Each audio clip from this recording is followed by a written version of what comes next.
So this time I'm joined by Greg Simons, previously of Uppsala University and the Eurasia Studies Institute there, right, in Russia. Yeah, previously. You're not very well known in Sweden or in Swedish media, but you often give comments on in non-Western, non-European media, like Turkish. I think I've seen you on Algerian web TV and Indian programs of some sort, and what else? New Zealand, Iranian, Russian, Chinese, different ones from around the world. So, and you give comments on current affairs in international politics, I would say that, but your area of study is communication science, right? Yeah, the coming together of what you'd call organised persuasive communication and international relations. Which is also something you could call psychological warfare. It includes psychological warfare for sure. Yeah.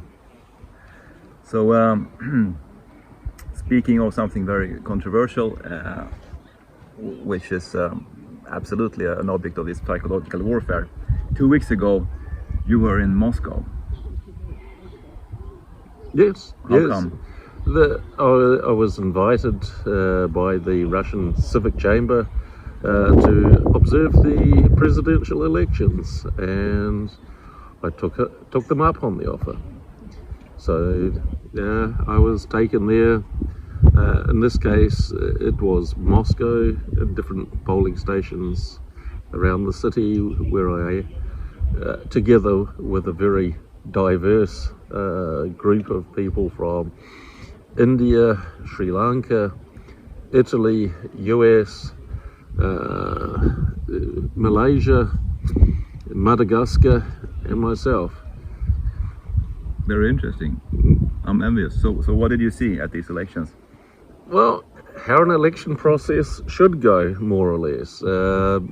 It was looking at the process, understanding how it goes, getting to question and talk to and interact with the people who worked at the polling stations, the local election observers at the polling stations from the different parties, the voters themselves. And of course, if you speak some Russian yourself, you're able to do it without any help or any facilitation of communication. So I visited some elections myself, but it was a long time ago, actually in Belarus, about 20 years ago. And they were, of course, very contested in some sense, because the procedure was not always accepted by everyone. The opposition, sometimes rightfully so, had complaints. And I do believe that Belarus, until recently, did practice some degree of election fraud to enhance the needed results. So what about these Russian elections? Would you say that they were free and fair, and did the vote count go as it should? Well, from what I saw, there was nothing untoward. You have a lot of different layers of observation and monitoring, not only from the likes of people like myself, but every particular polling station across the Russian Federation has 2 cameras, which are observed from a situation room in Moscow and recorded. So if anything is untoward and things like this, talking with the local residents, those voters, I mean, the election result is not a surprise. Yeah. I mean, there were 4 candidates altogether, and the other 3 candidates, in terms of their public profile and so forth, were of course way less than that of Putin, who on this occasion did not run on a party platform but as an independent in these elections. So I mean, the result is what I would have expected. And interesting to talk to people, because if you talk to people, it doesn't matter who it is, polling station people, these people from the civic chamber, voters or whatever, They talk about voting as a right, a prav. Yeah. They don't talk about it as a duty or an obligation. So it is something which is granted to you as a privilege rather than an imposition. And when you put it into that context, you ask them things like, so who are you voting for? And they won't say, I'm voting for Putin, or although some did, of course, or I'm voting for Communist Party or the Liberal Democratic Party of Russia, or this new people, Right, the new party. The new party. They would say, I'm voting for Russia, not for a political party. And I mean, it's understandable given the context, the political, geopolitical, which is surrounding the elections. I mean, if people in the United States can elect someone as, shall we say, mentally challenged as George W. Bush a second time because of war, someone who I would consider far more competent as a politician, of course, because he's been there for 24 years now, and it's been more or less a picture of success if you judge what was happening in the Yeltsin years. Yeah. So it's not a surprise. Yeah. The Western media, of course, they tried to spin this election into something, into a manifestation of increasing dictatorship in Russia, saying that Putin has moved from an authoritarian leader to a wartime dictator. And of course, the election was preceded by the death of Navalny in prison. Navalny, whom the West would like to have seen as a challenger to Putin, although he has never been very popular with the Russian electorate, and his political platform wouldn't appeal to that many people as well. No. So I mean, he's a liberal, so he would have some support for liberal policies to the extent that he had any, but mostly he was against corruption, which is a populist way of gathering support or exploiting discontent with. He was against something. He didn't offer something new. Yeah. I mean, Navalny, of course, was a rather rabid nationalist and xenophobic bigot. I mean, calling Muslims cockroaches that need to be taken away and non-whites in Russia to be expelled. So, I mean, they're but of course this is part of this branding and reputation image management that the West does.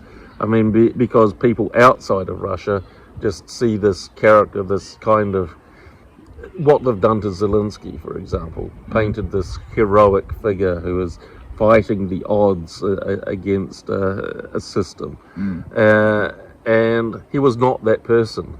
And consequently, he was not popular at all amongst the Russian electorate, as you say. Yeah. He appealed to a very small minority. Well, after the poisoning episode in August 2020, he became famous, so most Russians actually knew about him by then or after that. Yeah. And he had support from some 20% of the people liked him, approved of him, but some 60-something% did not. So his negative rating was much more. And of course, if you like him, it doesn't mean you'll vote for him. No, it doesn't mean you think of him fit as to be president. Yeah. Of course not. Yeah. But you can sympathize with somebody who almost died from poisoning, sure, without thinking he would be a good leader for you. Yeah, of course, it's a human reaction. Yeah.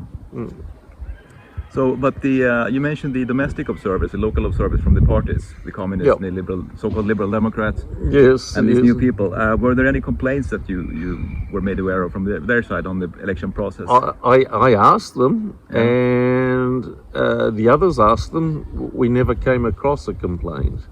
I mean, we asked some of the shall we say, shenanigans in some of the other polling stations. It wasn't in any of the ones we've seen, but of course, I mean, a lot of rumours went along And so you had that 80-year-old granny who threw a Molotov cocktail in one of the polling stations, and well, apparently she destroyed 214 ballots in the process.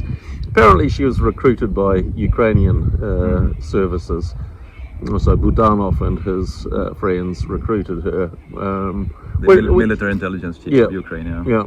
So that would be in keeping with Daria Dugina and this Taryev, or the military journalist in St. Petersburg. Tatarsky, exactly. And there were cases where you had other, shall we say, foreign interests which were trying to create flash mobs on social media, where they would go and cause some petty vandalism at different polling stations. But this was not a successful attempt. You had some limited attempts by youth and so forth, but it was quite a failure. Yeah. So how many polling stations did you visit, approximately? I would say it'd be close to 24. Okay. Yes. In central Moscow or the outskirts, or all over? All over. Any significant differences from? They're very standardised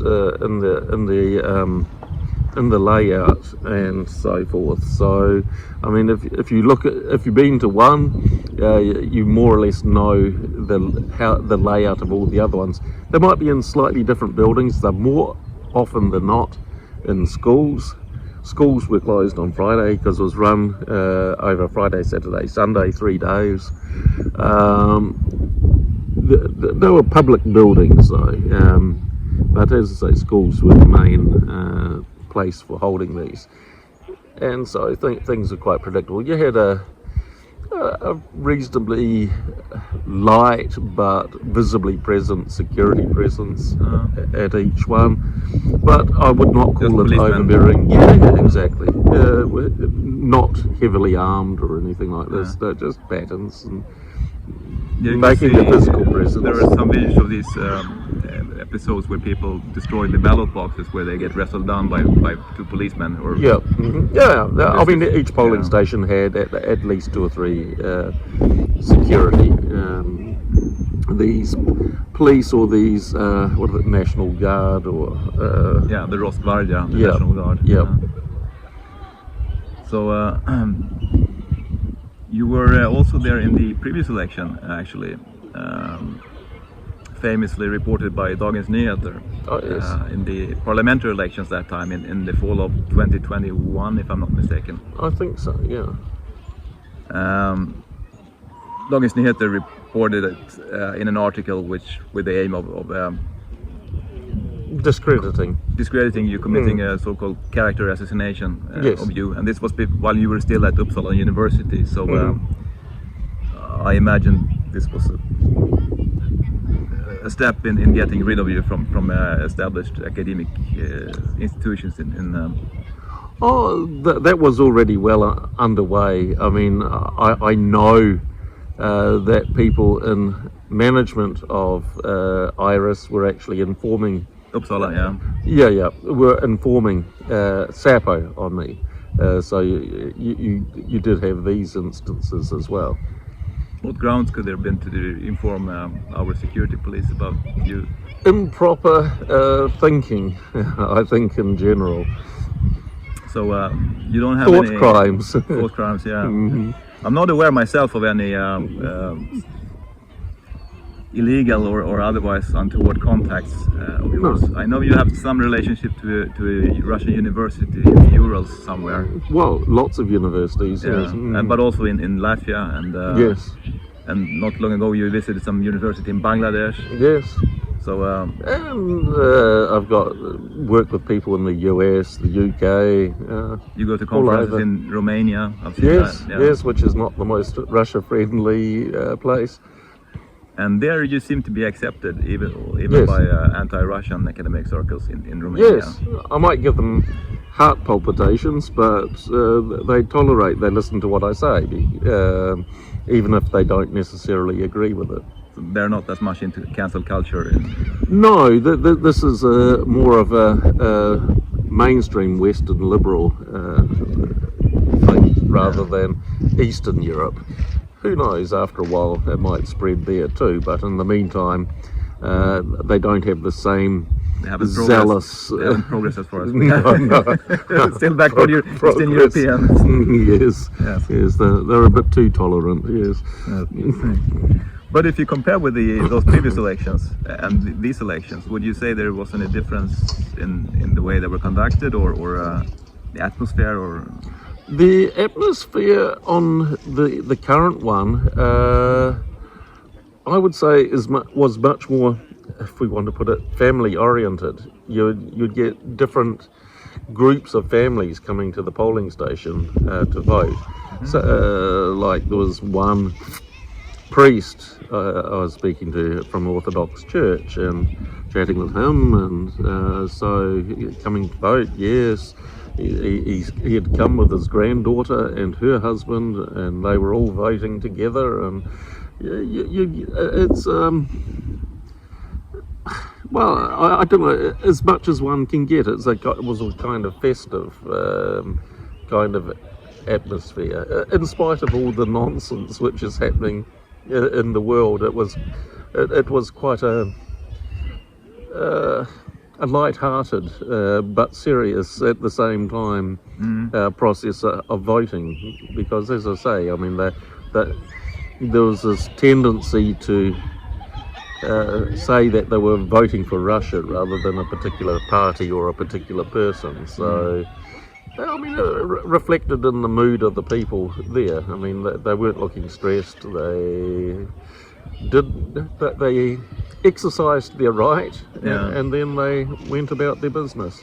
So it was more of a patriotic manifestation than an actual, than a usual election where you would. I mean, parliamentary elections are, of course, more contested because the parties get different shares of these parliamentary seats, but only one person will be president, and most people understood who it will be.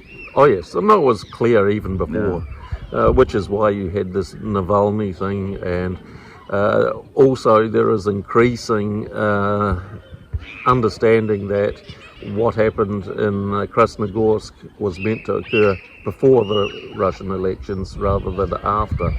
The terrorist attack on the concert audience.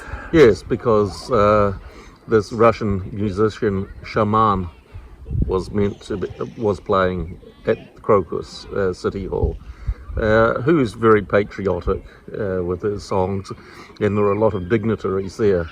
And you saw on the 7th of March the photo taken at Crocus of one of the terrorists. And this was exactly when that concert was taking place. Well, he was probably there to do some reconning. Well, he was there during the concert, so obviously there was too much security. That they needed a much easier where they don't shoot back or can't shoot back. No. And so they came back a couple of weeks later. It makes sense, sort of, because this Shaman artist is a very patriotic young man. He's a symbol of Russian patriotism right now, and he's really sort of gotten that niche for himself.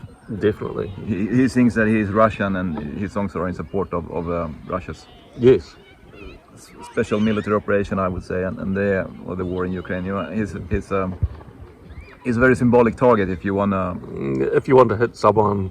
A cultural figure. Yeah, if you're Ukraine, for example, and you have a finger in this story, you would pick someone like Shaman to rather than Picnic. Yes, which is like who? The band who was playing, which is an old band known to popular among middle-aged Russians because they've been around for a long time. But not political or anything, and they have very nice music, which is not controversial in any sense. No, not at all. Yeah. So that's an indication that Ukraine may have been involved in this. Well, if you listen to Budanov, he was all but implying in one of his earlier speeches at the time of the attack that they cannot openly admit to what happened because they're not able to. And now he's actively trying to distance himself from those comments where it was like what the American policy in the military was in the 1990s, don't ask, don't tell. But now he's trying to distance himself from those comments he made. So, But those comments regarded other acts before that? No. He made comments on the Crocus attack. Did he? I missed yes. that. No, it was on Telegram. So, Okay. and now he's trying to get a little bit of distance between himself. But I mean, as the point is, I mean, the Ukrainian embassy in Dushanbe was actively recruiting Tajiks. You had these Tajiks. I mean, if they were actual jihadists, extremists, they would die. They wouldn't be caught trying to flee to Ukraine To collect the money. to collect the other half of the money. Yeah. And they wouldn't attack on Ramadan. Well, they could have actually. I checked that, and ISIS has previously been reported to call for attacks during Ramadan. But it's something which is not very pious. And I think one of the other points is with the hand gestures, which they're making, those symbolic hand gestures. Left or right hand. Left hands they were but using. yeah, I know this is a common argument, but I'm not sure I buy that particular argument. If Well, you you Google do- pictures, you can see them sometimes using their left hand when they have something, holding something with the right hand, like a rifle. But you don't, if you're using political, religious symbology, you don't use your left hand, period. No, if you're right-handed, if you're recording a video and you have access to your right hand, yeah. Yeah, there are some absolutely lots of tons of questions or indications that this was not Yeah. dedicated ISIS fighters, but rather I would say Tajiks who were into that cultural setting, and they were probably listening to Islamist jihadist preachers. But the money was the main the money thing was for them. the main factor which motivated them. Yeah. And I mean, when you see them, they're not, should we say, the sharpest of people. No. When you during the interrogations, you get the impression these guys were not born to be rocket scientists. No, it's like I think he was going to get about 50,000 Swedish kronor or 500 something rubles for one of these people Yes. who were interrogated for doing this, and it's not. No. And they were going to use it to buy a car to drive it as a taxi. I think. A good business plan. Yeah. So it's, for this purpose, you agree to commit this mass murder. Yes. And you think you're going to get away with it, and this is going to work out. You have to be pretty stupid, and also lack other things. Yes. No, definitely. Yeah. Still, what do you think is going to happen with this story? Because so far we haven't seen. The latest I saw yesterday was that the investigative committee, they doing the investigation of the crime in Russia, said that they had found that they were going to Kiev to collect the money, the rest of the money, and they have also found through their cell phones, I guess, transfers of cryptocurrency and money. Yes.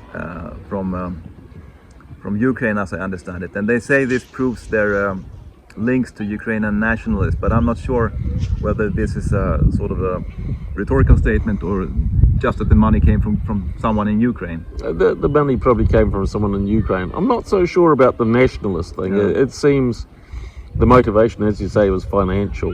It wasn't political, ideological, religious on behalf of the ones who commissioned or carried out the crime, at least. But it's still an open question to what degree Russia can prove that Ukraine was behind this. Oh yeah, but it doesn't help when they capture so many of them alive, because they one of them is going to give it up. If they know, they may not know who. But they got different ones, not only the ones carrying out the shooting, but the ones who are supporting as well. So you got different sources they can Yeah. shake and see what comes out. And I dare say, I mean, the Ukrainians have not been too, should we say, fastidious with covering their tracks, from what I understand so far. They may have, I mean, they have committed rather deplorable acts before. The murder of Daria Dugina is The suicide attack on Kerch Bridge and putting other explosives such in the truck and blowing it up along with his driver who didn't Yes. know anything about it Yep. to attack the Yes. Crimea bridge is certainly despicable act. And the SBU, the security service chief, I think his name is Malyuk, he recently confessed to this informally. He said that we can't admit this, but this is what happened. Yeah. And then he told in detail Yes, yeah. how they had planted explosives in the truck. Yes. And he did this after the Crocus attack. Yes. No. I mean, this is what it is. I mean, the Ukrainians brag about something first, then someone tells them this is the part you say quietly, so they deny it or attempt to deny and erase all traces of their bragging, which has been done, and then they get proven. Well, yes, it was them. Yeah. Well, so the elections. Tell me a little bit about the other Western election monitors. You mentioned this woman from the United States before. Yes, the former congresswoman from Georgia, Cynthia. She ran for president one year. She is one. Democrat or Republican or independent? I would say she would be independent given her views. Okay. So, No, she's independent. Okay. and she is independently minded for sure. So she has become one of these Western intellectual refugees that has since left the United States and is living as an academic in Bangladesh and enjoying life there. But yeah, I mean, her characterization, along with many others, is that the access to voting in Russia from this presidential election is far more accessible in Russia than it is in their home countries. In the United States. Not only, well, I would also say here and New Zealand as well, and others that have said the same, because okay, you've got the pre-voting, which you have here.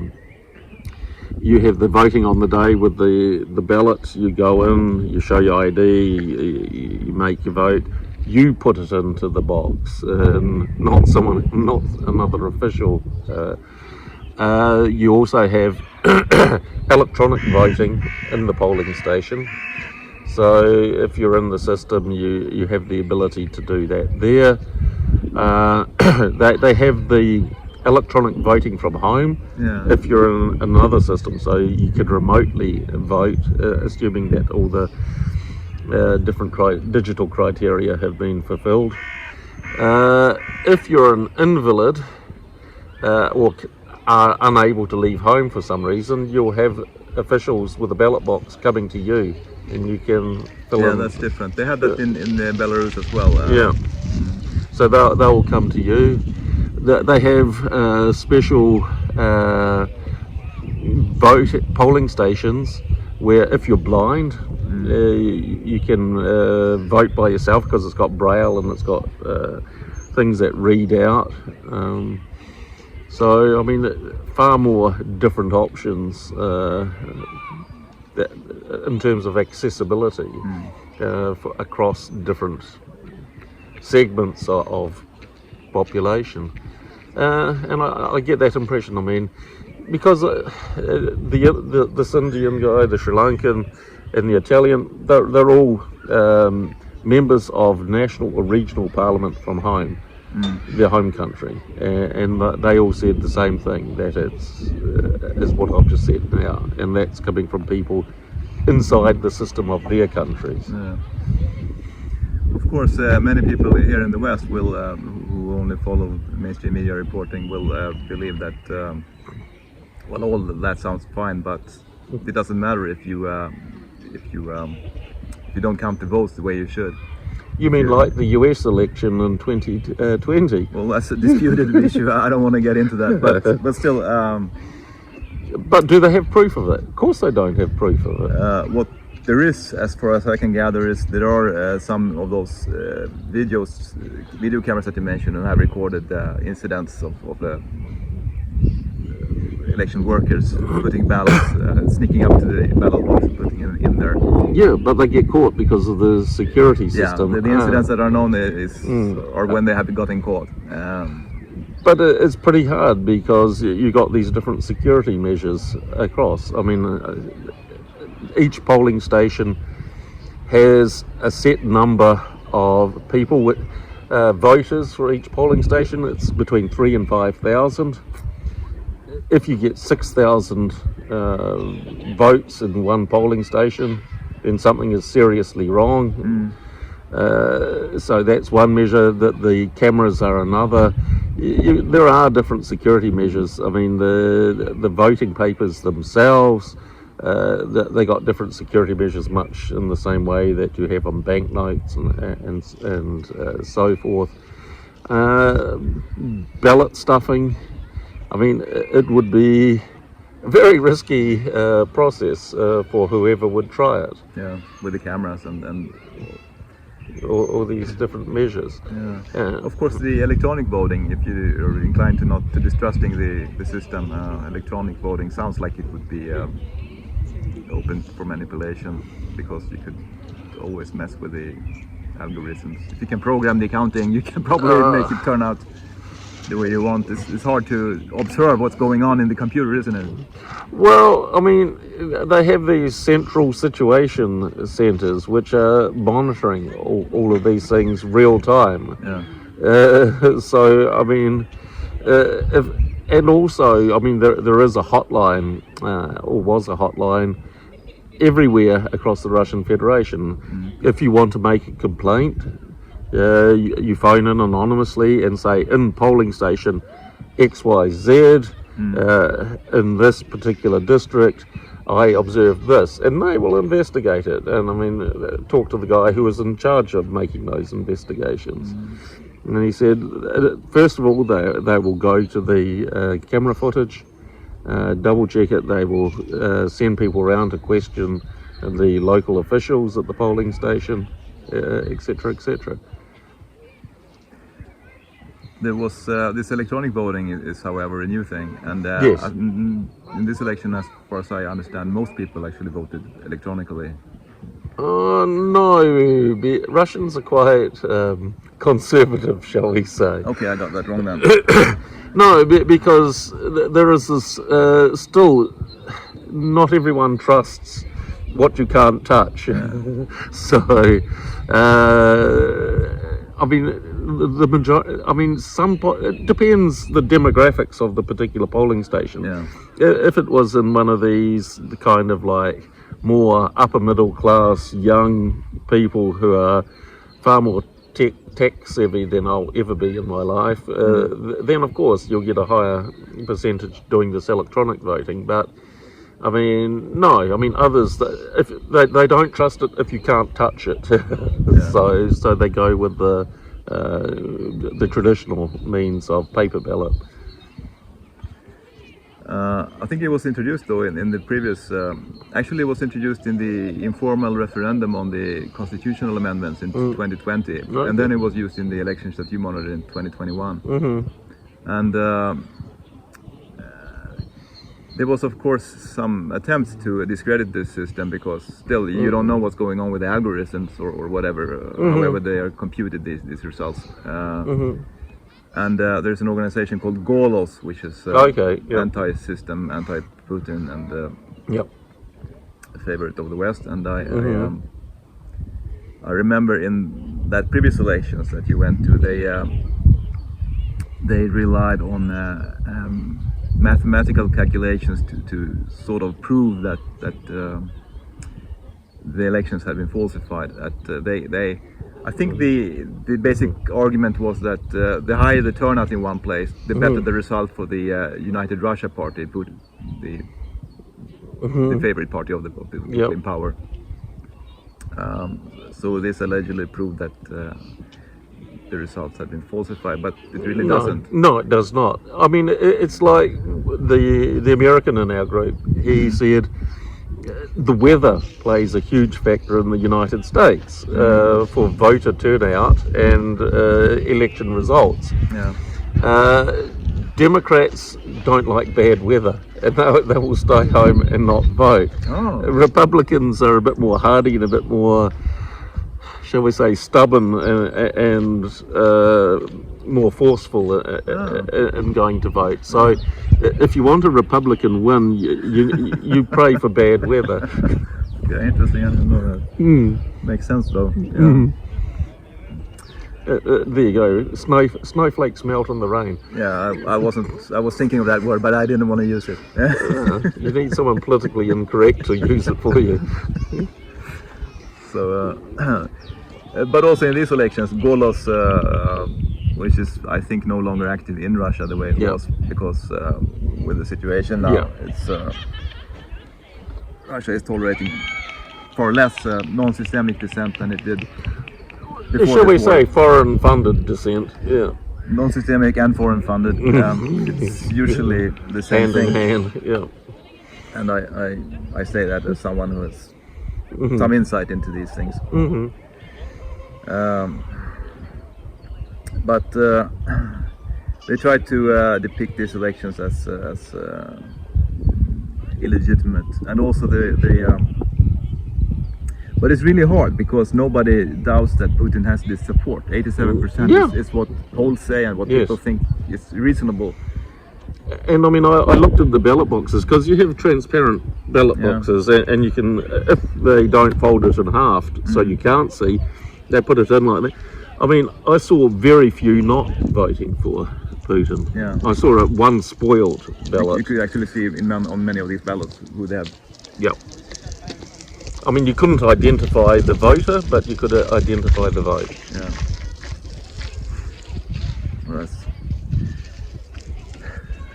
so I happened to see a video, an anti-Putin Facebook friend of mine posted a video of the BBC correspondent Steve Rosenberg meeting with RT chief Margarita Simonian. I like that video. Yeah. You've seen it, and asking if these elections were free and fair to her mind, and she replied, said, "Oh, come on, you think they were free and fair as well, because today everybody supports Putin, and you know that." But then Steve Rosenberg says that, but was there a serious challenger? And Simonian is, well, is there a need for a serious challenger? Yes.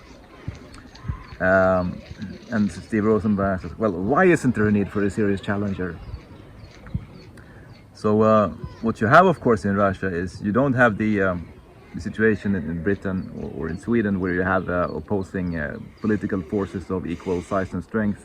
They're not equal size or strength. If you look at the last British elections, they hammered Corbyn. I mean, they hounded him into the dirt. That anti-Semite, right? Yes. It's not an even it's not an even playing field. Right. I mean, you might have theoretical equality, but it's an animal farm equality. Yeah. Everyone is more equal, but some are more equal than others. Still, I mean, you can have either Labour or the Tories forming the government. Yeah, and in Sweden you have either the Social Democrats or the media, the free media, will support one side over the other, and will actively interfere. I mean, that I can say that definitely happened in the New Zealand elections. When? The recent ones, which they had, which saw Labour overturned and National come in. So, and I mean, they were favouring, what was her name, Ardern, for years, fawning over it. I mean, she brought in subsidy, financial subsidy for mainstream media, and oddly enough got very nice coverage in the reporting.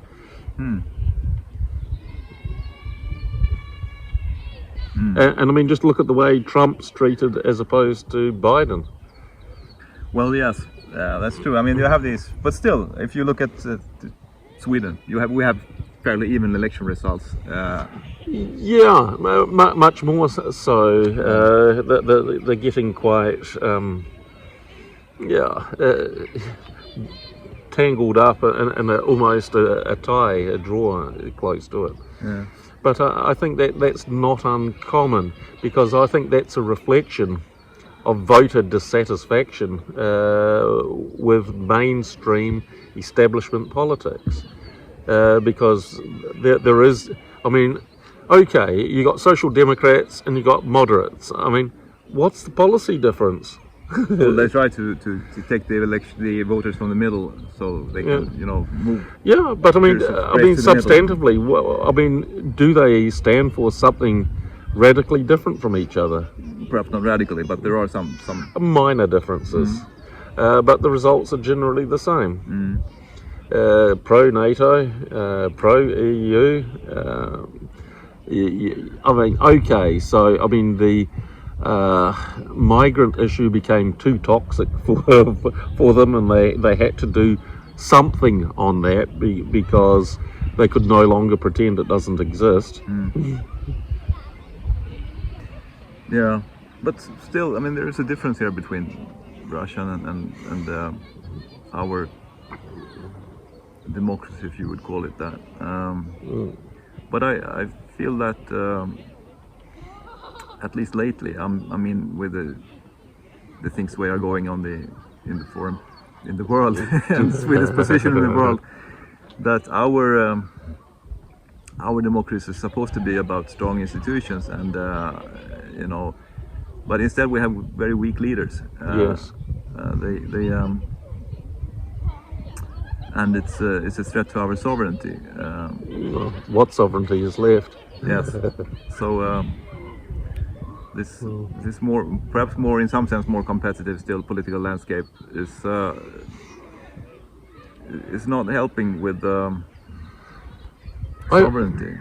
I wouldn't call it a competitive political landscape, what you have in Western liberal democracies. I would say it is one in decline and decay. And this is why you're getting non-clear results, because there is no differentiation between the parties. People no longer vote Social Democrats for life or moderates for life. They flip-flop, because you got weak leaders, you got parties that have no firm political platforms that can be distinguished from each other. You have continual disappointment about the results. Sweden, Germany, deindustrializing, jobs are going down, prices, cost of living is going up, you have stagnant wages, you have all of these things. You have a very wary and I think increasingly despondent public. Which is why you're getting all these splits, and you're getting this, what do you say, kind of like a stalemate, which is occurring in election results. Because you didn't get this in the past. There was no need to form these coalition governments that these days are all but a must. Yeah, there is a decline here in identification with the political parties, definitely, and they're no longer the grassroots organizations that they used to be, and also the voters don't identify like they used to. Before, you were either a social democrat or moderate or something else. Yes. But as you say now, this is changes more fluid, each time. and our political system doesn't inspire much confidence. No. Understandably. So here, I mean, you've got another problem, if you want to call it a problem in Russia, because you've had Yeltsin and the absolute chaos wreaked by him over that decade, and then you have someone who comes in.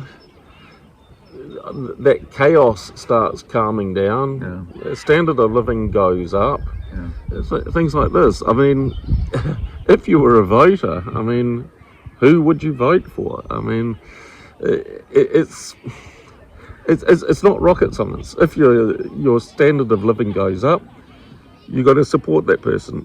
If your standard of living goes down, well, you have what's happening here and in other countries. I mean, look at United Kingdom. I mean, they have a prime minister who's not even elected. Their head of state is not elected. Hang on now. Sunak. Right, he replaced. What's her name? Yeah. Yes. Who replaced? What was his name? Yes, the guy with the hair. Johnson. I mean, you had a quick succession. I mean, this looks like some of those former Soviet countries in the 1990s when you have a new government every couple of months. We're really on a downward slope here with our politicians, because I think many people, not only fervent anti-NATO people like myself, or people who are worried about our position on Ukraine and other things, but many people, I think, don't see our politicians as leaders the way perhaps they were to some extent before. No. Whereas in these authoritarian states that are sort of standing up for outside pressure, like Russia and also Belarus, Yes. and I don't know, maybe Turkey as well. Erdogan is still around there. Yes, I mean Hungary, and now they have this Fico in Slovakia. Yes. So these people who actually seem to not to maneuver for the global liberal elite, well, or even to contest elections. There's so much maneuvering and triangulate whatever these methods, but the political marketing, the political marketing makes, and the way they debate, and it's like watching clones. It's the way they handle the media, when they don't answer questions in normal way, and I always remember what was his name, the welder, former prime minister here. Löfven.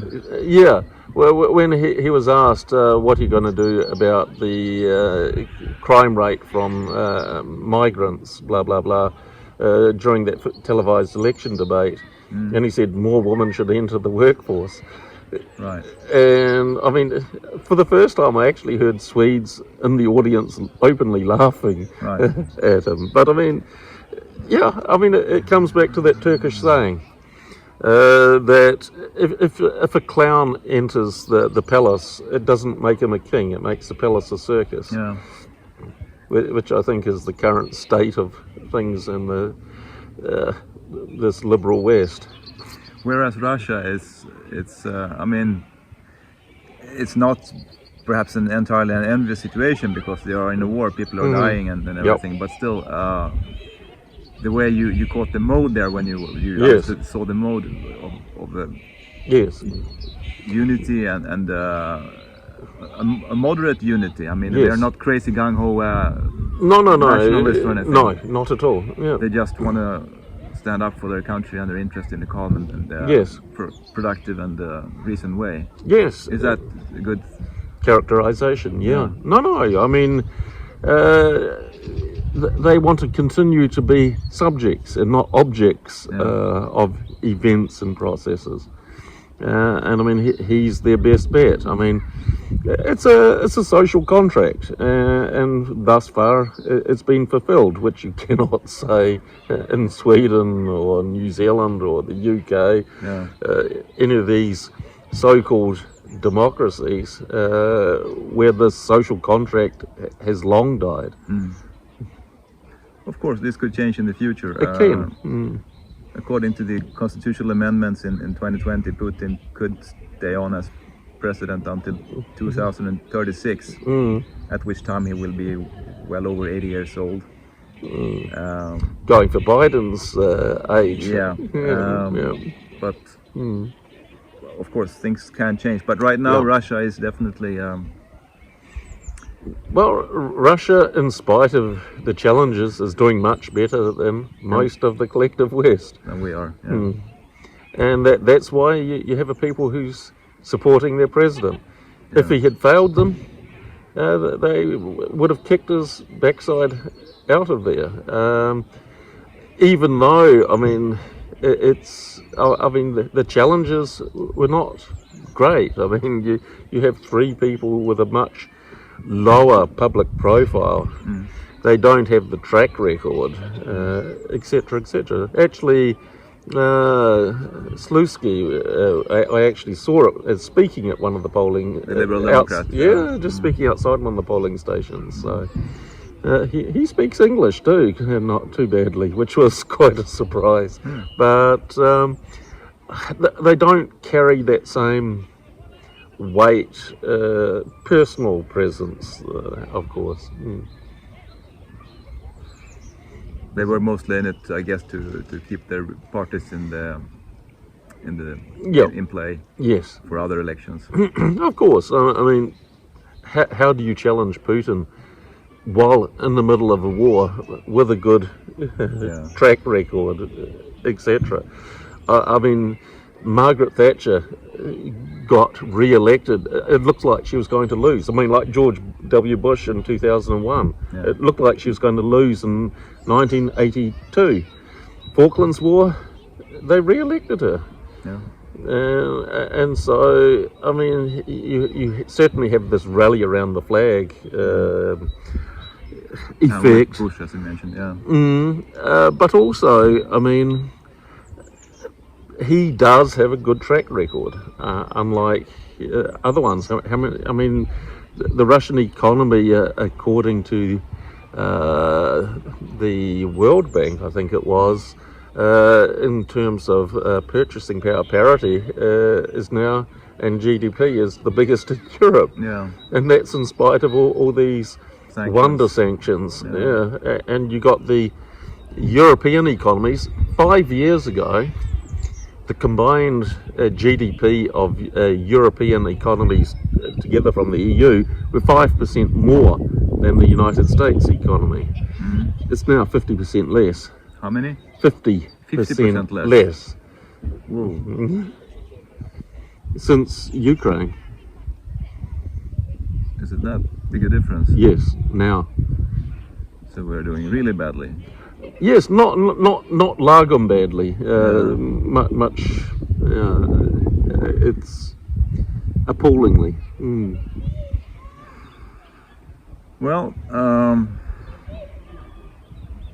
we can only try to catch up with the reality, and that includes viewing the Russian elections for what they are, and our own. We should worry about our own democracy and rather than someone else's. Yes. Our own interest, instead of trying to uphold this world order that people are talking about, which is collapsing around our ears. Okay, shall we finish? Yeah. Thank you. Welcome. Anytime you need a depressing talk, you know where to come. Right.